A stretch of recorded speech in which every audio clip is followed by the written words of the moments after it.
浪子回頭嘅比喻，其實個重點唔係個浪子，而係父親。因為當浪子花費盡咗，喺反省之後，佢回歸父家。但係重要嘅就係父親見到佢回歸嘅時候，第一唔單止冇責罵，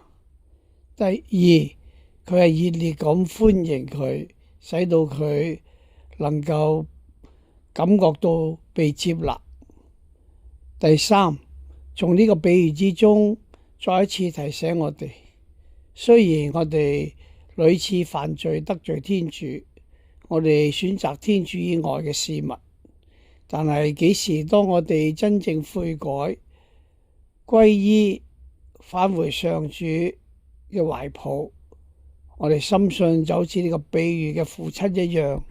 上主伸開雙臂擁抱迎接我哋嘅回歸，就讓我哋珍惜四旬期呢一個咁好嘅機會，使到我哋能夠遠離罪惡，